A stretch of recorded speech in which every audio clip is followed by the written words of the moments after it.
So hey guys, நான் தான் உங்கள் கோடன் பேசுகிறேன். நீங்கள் பார்த்துட்டு இருக்க இன்ஜின் கிரியேட்டர். இன்றைக்கி நம்ம என்ன பார்க்க போகிறோம்னா, childhood friends of the season chapter 3 and 4 பார்க்க போகிறோம். வாங்க எபிசோடுக்குள்ளே போகலாம்.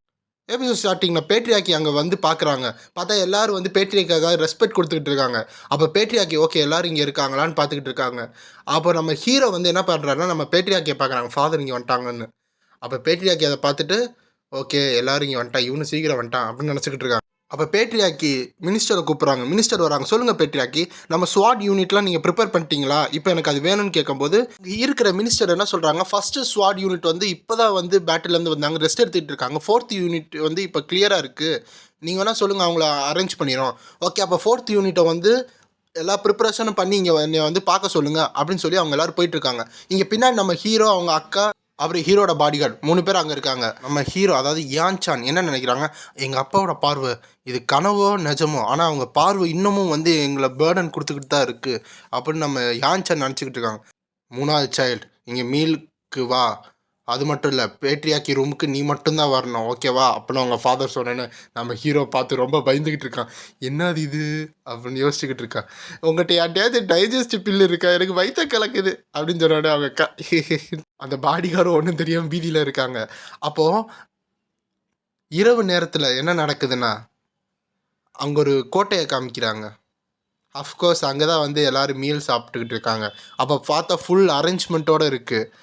அங்கே பார்த்தா நம்ம ஹீரோ இருக்காங்க, அவங்க சிஸ்டர் இருக்காங்க, எல்லோரும் வந்து உக்காந்துட்டு இருக்காங்க, மற்ற எல்லோரும் பரிமாறிக்கிட்டு இருக்காங்க.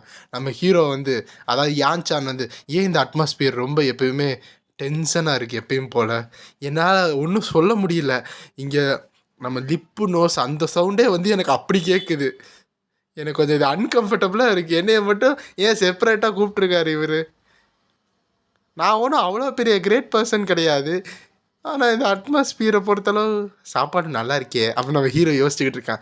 செகண்ட் சைல்டு அப்படின்னு பேட்ரியாக்கி கூப்பிடும்போது பேட்ரியாக்கி என்ன சொல்கிறாங்கன்னா, நான் கேள்விப்பட்டேன் நீ மார்ஷியல் ஆர்ட்ஸில் ஏதோ அச்சீவ்மெண்ட் பண்ணியிருக்கியாமே அப்படின்னு.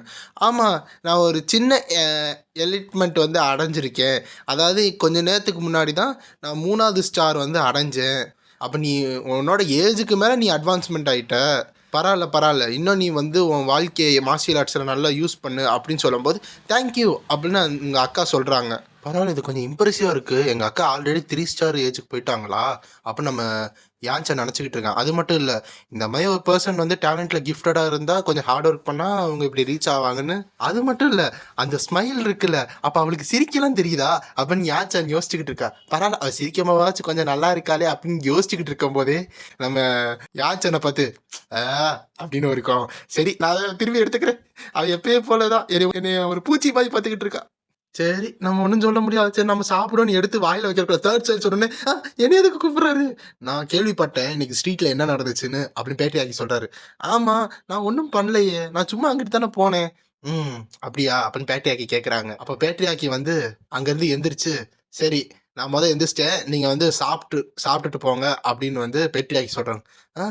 அவ்வளோதானா, இதுக்கு தான் என்னைய கூப்பிட்டாரா, இதுக்கு தான் என்னை அவர் பார்க்கணும்னு சொன்னாரா சாப்பாடுக்கு அடுத்து, எனக்கு கண்டிப்பாக தெரியும் அவங்க வந்து எதை மென்ஷன் பண்ணுறாங்க அப்படின்னு ஹீரோ யோசிச்சுட்டு இருக்கும். ஏகமா மெய்டு என்ன சொல்கிறாங்கன்னா, கிளானட் வந்து உங்களை வந்து இன்னைக்கு நல்லா ரெஸ்ட் எடுக்க சொன்னாங்க, அது மட்டும் இல்லை நீங்கள் வந்து கிளானட் ரூமுக்கு வந்து நாளைக்கு வரணும் அப்படின்னு காதில் குசு குசுன்னு பேசிகிட்டு இருக்காங்க. ஓ அப்படியா, அப்போ நம்ம யாச்சன் கேட்குறான், ஓ இதில் என்ன மாற்றமாக இருக்குது அப்படின்னு யாச்சன் யோசிச்சுக்கிட்டு இருக்கான். அப்படியே இந்த சைட் பார்த்தீங்கன்னா யாச்சன் வந்து அவன் ரூமில் இருந்து வெளியே யோசிச்சுக்கிட்டு இருக்கான். ஏன் நான் இன்னும் வந்து எந்திரிக்கவே இல்லை, அப்போ இது ட்ரீம் கிடையாதா, அப்போ நம்ம யாச்சன் இன்னும் வந்து நினச்சிக்கிட்டு இருக்கான் இது ட்ரீம்னு. அப்போது இது சம்டைம்ஸ் நான் ரீபத் ஆகிருக்கேனா, ரெகுரேஷன் ஆகிருக்கேனா, ஒருவேளை இருக்குமோ அப்படின்னு நம்ம யாச்சன் யோசிச்சுக்கிட்டு இருக்கான். அப்போ யாச்சன் என்ன பண்ணுறான்னா, சரி அப்போது இந்த தடவை நான் நல்லா இது ட்ரீம் இல்லைனா நம்ம ஹீரோ கை நரம்பெல்லாம் அப்படியே புடக்கிற அளவு கோவப்பட்டுக்கிட்டு இருக்கான். என்னன்னா, அப்போனா என்னால் அந்த எவன்லி டீமன் ஃபிஸ்ட்டை வந்து ஈஸியாக கொலை பண்ண முடியும் இந்த இறால, அது மட்டும் இல்லை என் மேலே இருந்த பொய்யான குற்றச்சாட்டு இந்த தடவை வராமல் நான் பார்த்துப்பேன். இப்போ எனக்கு பாஸ்ட் பற்றி தெரியறனால நான் வந்து எல்லாத்தையும் கடந்து வர முடியும். அது மட்டும் இல்லை, அந்த எவர்லி டீமன் எப்படி வந்து அந்த 3 சுப்ரீம்ஸை வந்து கொலை பண்ணாங்கன்னு இந்த தடவை எனக்கு தெரிஞ்சிடும். ஏன்னா அந்த 3 சுப்ரீம்ஸும் வந்து உலகத்தோட ஹெவன் அளவு பவராக இருந்தவங்க. அப்போ என் பாஸ்ட் லைஃப்பை நான் யோசிச்சு பார்த்தா, நான் ஒரு டிமானிக் ஹியூமனாக வாழ்ந்துக்கிட்டு இருக்கும்போது எனக்கு வந்து தெரிஞ்சிச்சு நான் எப்படி சர்வே ஆனேன்னு. அது மட்டும் இல்லை, அவங்க என்னெல்லாம் பிளான் பண்ணுவாங்கன்னு எனக்கு தெரியும். எனக்கு இதில் எக்கச்சக்கமான ரிக்ரெட்ஸ் இருந்துச்சு. ஆனால் இப்போ அந்த ரிக்ரெட்ஸ் எல்லாத்தையும் பாஸ்ட் லைஃப்பில் இருக்குது, இப்போ நான் அதை ஃபுல்ஃபில் பண்ணி, ஆனால் நான் அந்த எவனி டீமன் வந்து தப்பிக்கிறதுக்காக நான் அந்த இதுலேயே சேர்ந்து கஷ்டப்பட்டு சர்வே ஆகிட்டு இருந்தேன். என்னை சித்திரவதை பண்ணாங்க. அது மட்டும் இல்லை, எனக்கு எக்கச்சக்கமான ரிக்ரெட்ஸ் இருந்துச்சு இந்த இந்த பாட்டை நான் எடுத்ததுக்கு. இருந்தாலும் என் ரிக்ரெட்டை நான் பாஸ்ட் லைஃப்பில் இந்த ரிக்ரெட் ஃபுல்லாக இருந்துச்சு. அப்போ தான் நான் ஒன்று ரியலைஸ் பண்ணேன். அது என்னன்னா, இப்போ நான் மட்டும் ரீபார்ன் ஆகியிருந்தேனா, எனக்கு மட்டும் ஒரு சான்ஸ் கிடச்சிச்சுன்னா அந்த எவர்லி டீமனை நான் கொலை பண்ணி, ஆனால் எவர்லி டீமன் வந்து நம்ம ஷியோ கையில் தான் எப்படி இருந்தாலும் சாக போகிறா. அப்போது அந்த டிமானிக் கால்ட்டு எப்படி இருந்தாலும் அழிய தான் போகுது. அப்போது எல்லாமே ரிசால்வ் ஆயிரும். அப்போ நான் சும்மா என் வாழ்க்கையை மட்டும் வாழ்ந்தா போதும். ஆனால் என்னால் இந்த ஆப்பர்ச்சுனிட்டியை விட முடியாது. ஏன்னா இந்த தடவை நான் என் ரிக்ரெட்ஸை ரிப்பீட் பண்ண மாட்டேன் பாஸ்ட் லைஃப் மாதிரி. அதனால நான் என்ன பண்ண போகிறேன்னா, என் உடம்புல இருக்க எல்லா மெரிடியனையும் நான் ஓப்பன் பண்ண போகிறேன் அப்படின்னு நம்ம ஹீரோ சொல்லும்போது அவன் வயிற்றுல அந்த ஆரா ஃபார்ம் ஆகுது. பார்த்தா அது ஒரு சின்ன ஃபயர் பால் சைஸ் அளவு தான் இருக்குது. என் என்டையர் பாடி நான் தேடி பார்த்துட்டேன். ஆனால் என் இன்டர்னல் எனர்ஜி இவ்வளோ தான் கிடைக்கிது. நான் எவ்வளவோ கஷ்டப்படலான்னு ஏற மாட்டுது. ஆனால் நான் எவ்வளோ பேத்தட்டிக்காக இருக்கேன். என்னோட இன்டர்னல் எனர்ஜி வந்து இப்படி கூட கலெக்ட் பண்ண முடியல. ஆனால் நான் ரியலைஸ் பண்ணது என்னன்னா, என்னோட ஓல்டர் சிஸ்டர், அதாவது என்னோட ஒரு வயசு வித்தியாசம் இருக்கிற என் சிஸ்டர் ஆல்ரெடி 3 ஸ்டார் போயிட்டான். ஆனால் நான் இன்னும் ஒன்றுமே பண்ணாமல் இருக்கேன். அதனால் இப்போலேருந்து நான் கல்டிவேஷன் டெக்னிக்கை ஸ்டார்ட் பண்ண போகிறேன். இந்த பிளட் லைனில் நான் பாஸ் டவுன் ஆகி இந்த இப்போ நான் கல்டிவேஷன் டெக்னிக்கை ட்ரெயின் பண்ணி இந்த பிளட் லைனோட இதை வந்து நான் சப்ரஸ் பண்ணுவேன். இந்த கியூ கிளானுக்கே நான் சப்ரஸ் பண்ணுவேன். என் மொத்த எனர்ஜியும் என் மொத்த எக்ஸ்பீரியன்ஸும் நான் இதில் காட்ட போகிறேன். இதுதான் அந்த கியூ ஃப்ளேம் வீல் ஆர்ட் அப்படின்னு சொல்லுவாங்க. ஹீரோ மெடிடேஷன் பண்ணிட்டு இருக்காங்க. அவங்க உடம்புலேருந்து எக்கச்சக்கமான ஆறா வெளியே வந்துக்கிட்டு இருக்கு. இந்த கல்டிவேஷன் வந்து மெதுவாக தான் இருக்கும். ஆனால் ஒரு பூ எப்படி பூக்குமோ அந்த மாதிரி நான் இந்த கல்டிவேஷன் வேணால் ஸ்லோவாக இருக்கலாம். ஆனால் நான் ஒரு பூவோட மொட்டு மாதிரி எப்போ அது விரியுதோ நான் அப்போ 4 ஸ்டாரில் இருப்பேன். அது மட்டும் இல்லை, இந்த ஃப்ளேம் வந்து என் இன்டர்னல் எனர்ஜியில் இருக்கிற அளவு நான் கல்டிவேஷன் பண்ணிக்கிட்டே இருப்பேன். எங்கள் அப்பாவே நான் சப்ரஸ் பண்ணுவேன். அப்போ நம்ம ஹீரோ நினச்சிக்கிட்டு இருக்கான். அது மட்டும் இல்லை, நான் எப்போ வந்து 7வது ஸ்டார் போகிறேனோ அப்போ என் உடம்பை என்னால் ஏற்ற மாதிரி மாற்ற முடியும். ஆனால் இப்போ நான் வெறும் 1 ஸ்டாரில் தான் இருக்கேன். பரவாயில்ல, இருக்கிற எல்லா இன்டர்னல் எனர்ஜியும் என்னால் முடிஞ்ச அளவு கண்ட்ரோல் பண்ணி இப்போ நான் 2nd ஸ்டார் போகிறேன். போன வாழ்க்கையோட இந்த வாழ்க்கை ஸ்மூத்தாக இருக்கணும்னா நான் கொஞ்சம் ஸ்ட்ராங்காக தான் இருக்கணும். இந்த தடவை அந்த டிமானிக் ஹியூமன்ஸ் கிட்ட நான் போயிடவே கூடாது அப்படி நம்ம ஹீரோ கஷ்டப்பட்டு எனர்ஜியை கேதர் பண்ணிக்கிட்டு இருக்கான். அவன் உடம்புல இருக்க அந்த ஸ்டாரை வந்து ஃபார்ம் பண்ணிக்கிட்டு இருக்கான். அந்த ஆர்ட்டை கிரியேட் பண்ணிக்கிட்டு இருக்கான். ஆனால் அதில் என்ன ப்ராப்ளம்னா, இந்த இந்த விஷயம் பண்ணும்போது நம்ம யான்சான் சாவுறதுக்கு வாய்ப்பு அதிகமாக இருக்குது. ஏன்னா அவன்கிட்ட இப்போ இருக்கிற எபிலிட்டினால எந்த இன்டர்னல் எனர்ஜி அவனால் வந்து எடுத்துக்க முடியாது. இது இப்படியே போயிட்டு இருந்துச்சுன்னா அவன் எனர்ஜி கிடைக்காம சஃபர் ஆகி செத்து போயிடுவான். இது நம்ம ஹீரோ யோசிச்சுக்கிட்டு இருக்கும்போது, ஆனால் அதுக்கு ஒரு வாய்ப்பு இருக்குது. ஏன்னா எனக்கு கொஞ்சம் ரிசல்ட் தெரியும். இப்போ நான் இயர்லி ஸ்டேஜுக்கு வந்துட்டேன். நான் இப்போ 2nd ஸ்டாரில் இருக்கேன். இதே மாதிரி நான் போனேன்னா கொஞ்சம் கொஞ்சமாக அடி மேலே அடி வச்சா இது ஒன்றும் ஸ்லோவாக இருக்காது. நான் ஒரு டிஃப்ரெண்ட் வாழ்க்கையை வாழ்வேன். என்னோட பாஸ்ட் லைஃப்பில் இருக்கிற மாதிரி இருக்க மாட்டேன். எந்த நான்சென்ஸும் வந்து ஒரு நெகட்டிவ் இன்ஃப்ளூயன்ஸ் என் மேலே கொடுக்க முடியாது எதிர்காலத்தில். சரி, பார்த்தா அங்கே ஒரு பறவை கத்திக்கிட்டு இருக்கு. அதான் நம்ம ஹீரோ நைட்டெல்லாம் தூங்காமல் மெடிடேஷன் பண்ணிட்டு இருக்கான். என்னோட மொத்த உடம்பு என்ன இப்படி வலிக்குது. இந்த ட்ரைனிங் அதிகமாக பண்ணிட்டேன் போல. சரி, இது என் ஃபால்ட்டு தான், என்ன பண்ணுறது, இதெல்லாம் ட்ரைனிங் பண்ணா. ஆனால் இன்னும் எனக்கு பெரிய பாத் இருக்குது அப்போ நம்ம ஹீரோ நினச்சிக்கிட்டு இருக்கான். சரி, நம்ம கிளான் ஹெட் ரூமுக்கு வந்து போவோம். அவங்க ஆஃப்டர்நூன் வந்து நான் ஆஃப்டர்நூன் வந்து கிளான் ஹெட் ரூமுக்கு வேறு போகணும். ஸோ அதுக்குள்ளே நான் என்ன பண்ண போகிறேன்னா இன்னும் கொஞ்சம் ட்ரெயின் பண்ணலான்னு கதவை திறந்து நம்ம ஹீரோ வரான். பார்த்தா அந்த இடத்துல ஒரு லேடி உட்காந்துருக்காங்க. அதுதான் ஷியோலு. ஹாய், திரும்பி நம்ம பார்த்துட்டோம் அப்படின்னு சொல்கிறதோட இந்த சாப்டர் முடியுது. நீ எப்படியே பார்த்துக்கிட்டு இருக்க, நீ வீட்டுக்கு போகலையா? Next chapter. அது ஒரு ஸ்டார் கிடையாது. அந்த மாதிரி ஒன்று நம்ம பார்த்ததே கிடையாது. வானத்தில் பார்த்தா ஏதோ ஒரு டைமென்ஷன் கிராக் ஆகி அதுலேருந்து ஒரு கண்ணு தெரியுது. அது என்னது அப்போ நம்ம யோசிக்கிறோக்குள்ள அங்கேருந்து ஒன்று வருது. ஆமாம், ஒரு நாள் அப்போ அந்த கிராக்லேருந்து எக்கச்சக்கமான டிமானிக் மான்ஸ்டர்ஸ் வரும். அங்கே இருக்க ஹியூமன்ஸ் எல்லாத்தையும் வந்து அழிக்க ஆரம்பிச்சிடும். அப்புறம் அங்கே வெறும் எம்டி ஸ்பேஸ் தான் இருக்கும். பார்த்தா அந்த கிராக் இன்னும் கிராக் ஆகிட்டே இருக்குது. பார்த்தா அந்த டிமென்ஷன் கொஞ்சம் கொஞ்சமாக கிராக் ஆகிட்டே இருக்குது. இது பேர் தான் வந்து கேட்ஸ்ன்னு சொல்லுவாங்க. டிமானிக் ரிலீம்லேருந்து இந்த கேட்ஸ் அப்பியர் ஆச்சுன்னா அங்கேருந்து கொடூரமான டீமன்ஸ் வெளியே வரும். ஆனால் ஈச் செட்டில் வந்து சில பேரை வளர்ப்பாங்க இந்த மாதிரி மான்ஸ்டருக்கு எதிராக சண்டை போடுறதுக்கு. அவங்கள தான் வந்து ஸ்வாட் யூனிட்ஸ்னு சொல்லுவாங்க. அப்போ பேட்டியாக்கி சொல்லியிருந்தாங்க ஸ்வாட் யூனிட்ஸ், அது வந்து இவங்க தான். எல்லா செட்டுக்கும் இவங்க தேவைப்படுவாங்க. இந்த கியூ கிளானுக்கு மொத்தம் 5 ஸ்வாட் யூனிட் இருக்கு. எல்டர் சிஸ்டர், கியூ ஹாபி, அவங்க தான் வந்து 5th யூனிட்டோட கமாண்டர். அது மட்டும் இல்லை, எனக்கு அவங்க தான் ரொம்ப கெட்டதாக பண்ணுவாங்க. என்னோட பாதி வாழ்க்கை அவங்களுக்கு கீழே தான் கமாண்டர் பொசிஷனில் இருந்து அவங்க கொடுக்குற ஹராஸ்மெண்ட்டுக்கு நான் வந்து பலியாயிட்டு இருந்தேன். பார்த்தா நம்ம ஹீரோட மண்டையை பிடிச்சி இழுத்துட்டு போகிறாங்க. அப்போதான் நான் அவளை பார்த்தேன். பார்த்தா அங்கே ஷியல் வந்து சோகமாக ஹீரோவை பார்த்துக்கிட்டு இருக்கான். அப்போதான் நான் வந்து ஷியலை ஃபார்மலாக பார்த்தேன். ஏன்னா அந்த உருளைக்கிழங்கு கொடுக்குறக்கு அடுத்து இப்போதான் நான் பார்த்தேன். அது மட்டும் இல்லை, அது மொத்தம் வெறும் ஒரு 1/2 வருஷம் தான் கடந்துச்சு. ஆனா இப்போ பார்த்தா இவன் இங்க இருக்கா. அப்ப நம்ம ஹீரோ யோசிச்சுக்கிட்டு இருக்கா. நம்ம திரும்பி பார்த்துட்டோம் அப்படின்னு. இங்க என்ன நீ பண்ற அப்படின்னு ஹீரோ பாக்குறான். இவன் என்ன இங்க பண்றான். சரி நான் நைட்டு தூங்குறேன், நான் போய் தூங்க போறேன் அப்படின்னு ஹீரோ போறான். அதெல்லாம் போகாதீங்க, வெயிட் பண்ணுங்க அப்படின்னு சியோல் வந்து ஹீரோவோட ஷர்ட்டை பிடிச்சி நிப்பாட்டுறாங்க.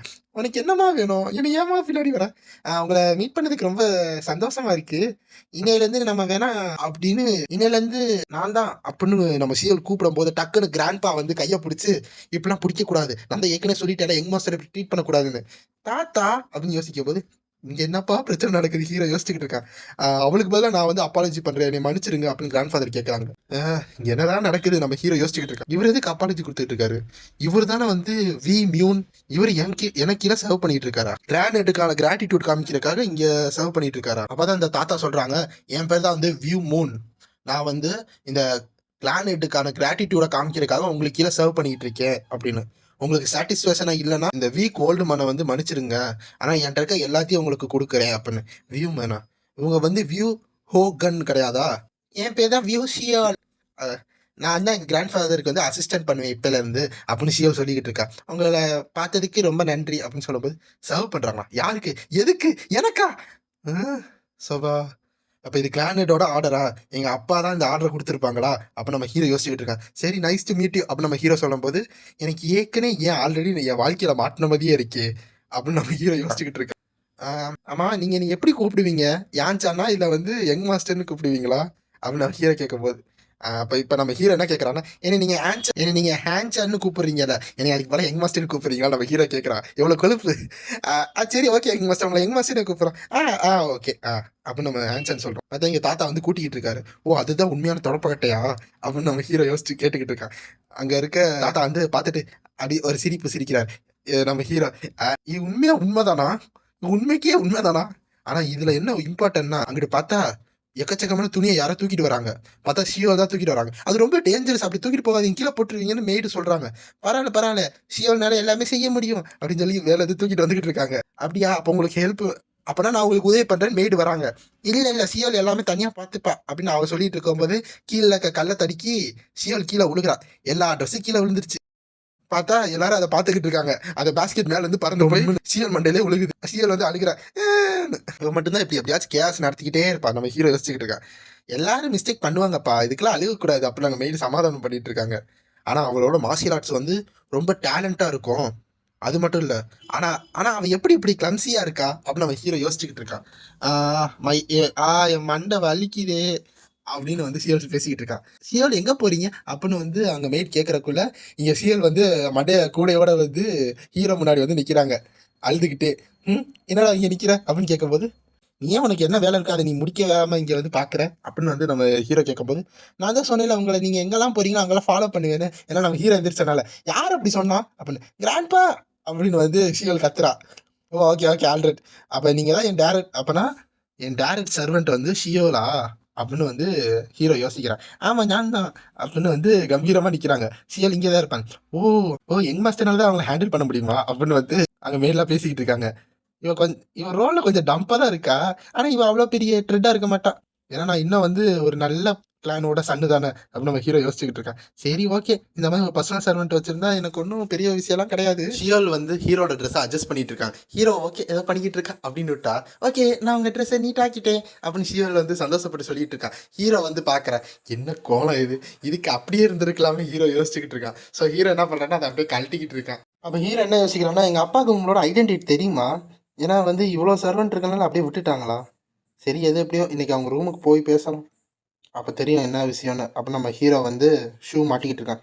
அது மட்டும் இல்லை, நம்ம டைம் லைன் ஏதாச்சும் மாற்றிட்டோமா, இப்போ என்ன நடக்குது அதை எல்லாத்தையும் அனலைஸ் பண்ணால் அங்கே போய் ஆகணும்னு நம்ம ஹீரோ குறிக்கோளோடு இருக்கான். அப்போ வந்து சியோல் வந்து கேட்குறாங்க, எங்கே போகிறீங்க நீங்கள் அப்படின்னு. இருங்க எங்கள் மாஸ்டர் நானும் வரேன் அப்படின்னு சொல்லும்போது, நீ எங்கே போகிற நீ நினைக்கிற, நீ இங்கேயே இருக்கணும், இங்கே இருக்க வேலையெல்லாம் நீ பாரு அப்படின்னு நம்ம ஹீரோ ஆர்டர் பண்ணுறான்.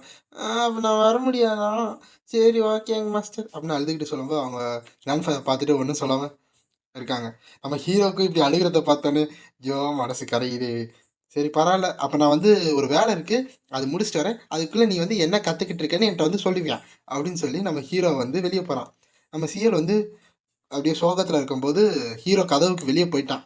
அப்போ என்ன சொல்கிறான்னா, சரி உனக்கு வரும்போது ஏதாச்சும் ஒரு நல்ல ட்ரீட்டு கொண்டு வரேன், நல்ல டேஸ்ட்டான உணவு கொண்டு வரேன் சரியா அப்படின்னு ஹீரோ சொல்லிட்டு கதவை சாத்திக்கிறான். இதை பார்த்தோன்னே சீலுக்கு என்ன ட்ரீட்டா ஐயோ நல்லா இருக்கும் அப்படின்னு ரொம்ப சந்தோஷமாக இருக்காங்க. இதை பார்த்து அவங்க கிராண்ட் ஃபாதர் சின்ன பசங்க இப்படி தானே இருப்பாங்க அப்படின்னு சொல்லி விடுறாங்க. இது என்ன ரொம்ப ஸ்கேரியாக இருக்குது. என்னோட ப்ரீவியஸ் வாழ்க்கையில் கூட இந்த மாதிரி இடத்துக்கு நான் பக்கத்தில் கூட வந்ததில்லை. இந்த மாதிரி பர்சனலாக அது எங்கள் அப்பாட்ட பேசுனா வாய்ப்பே இல்லை. ஆனால் இப்போ நான் என்னன்னா இங்கே நின்றுக்கிட்டு இருக்கேன். அவர் கூப்பிட்ருக்காரு, கண்டிப்பாக ஏதோ ஒரு ரீசன் இருக்குது. எனக்கு என்ன பண்ணுறதுனே தெரியல. ஒரு நாள் நான் இப்படி வந்தது அவர் கண்டுபிடிச்சிட்டாரா? சரி பார்த்துக்கலாம். அது மட்டும் இல்லை, சியோலை பற்றியும் யோகான் பற்றியும் நான் பேசியே ஆகணும். அவங்க எதுக்கு இங்கே இருக்காங்கன்னு. வேறு என்ன பேசலாம்? சரி நம்ம ஹீரோ நினச்சிக்கிட்டு இருக்கும்போது தம்பி எனக்காக வெயிட் பண்ணுறேன் அப்படின்னு பார்த்து பின்னாடி பேட்டி ஐயோ நான் பயந்தே போயிட்டு என்ன இப்படி சர்ப்ரைஸ் பண்ணுறீங்க பின்னாடி வந்து. சரி வா உள்ளே வா. சரி இந்த வரேன். அப்புறம் 2 பேரும் உள்ளே உட்காந்துருக்காங்க. சரி இப்போ நான் கிளானேட் முன்னாடி என்ன பேசுகிறேன், நம்ம ஹீரோட பாதி சோல் வெளியே போயிடுச்சு, நான் பேசாமல் இங்கேயே செத்துறவா அப்படின்னு ஹீரோ நினச்சிக்கிட்டு இருக்கான். பார்த்தாங்க விதவிதமாக நீ காலைல புது சர்வன்ஸ்லாம் பார்த்தியா அப்படின்னு பேட்டியாக்கி கேட்கும்போது ஆமாம் அவங்க இப்போ தான் மார்னிங் வந்து க்ரீட் பண்ணாங்க அப்படின்னு. சரி அவங்கள பற்றி என்ன நினைக்கிற? அவங்க ரொம்ப கிரேட்ஃபுல்லாக இருக்காங்க. நீங்கள் அப்பாயின்மெண்ட் பண்ணியிருக்கனால ரொம்ப கன்வீனியன்ஸாக இருக்குது எங்களுக்கு. அது மட்டும் இல்லை அப்படின்னு ஹீரோ கேட்குறான். ஓ அப்படியா சரி சரின்னு வந்து பேட்ரியாக்கி எல்லாத்தையும் கேட்டுக்கிட்டு குடிச்சிக்கிட்டு இருக்கான். நம்ம ஹீரோ கேட்குறான் அவங்க யாருன்னு கேட்கறக்கா வரான். நான் இப்போதைக்கு என்னால் சொல்ல முடியாது, டைம் வரும்போது உன்ட்ட சொல்கிறேன் அப்படி பேட்டியாக்கி சொல்லும்போது எனக்கு புரிஞ்சிருச்சு அப்படின்னு சொல்கிறாங்க. அப்படின்னு நம்ம ஹீரோ நினச்சிக்கிட்டு இருக்கான் என்னவா இருக்கும். அப்போ அப்பாவு வந்து இந்த சர்வெண்ட்டை பற்றி எல்லாமே தெரிஞ்சிருக்கு. அப்போ அப்பா வந்து யோகனோட அக்ரிமெண்ட் ஏதோ போட்டிருக்காங்க போல் அப்படின்னு நினச்சிக்கிட்டு இருக்காங்க. அதோடு இந்த சாப்டர் முடியுது.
அது மட்டும் இல்லை சியோலும் இப்போ நல்லா தான் இருக்கா. ஆனால் அந்த ஸ்வாட் சுப்ரீம் தான் ரொம்ப ப்ரெஷர் போட்டுக்கிட்டு இருக்காங்க. பார்த்தா சியோல் வந்து ட்ரெஸ்ஸை அட்ஜஸ்ட் பண்ணிக்கிட்டு இருக்காளா. ஓகே இப்போ உங்கள் ட்ரெஸ்ஸு நல்லா இருக்குது அப்படின்னு சொல்லும்போது பார்த்தா அது ரொம்ப கன்றாவியாக இருக்குது. நம்ம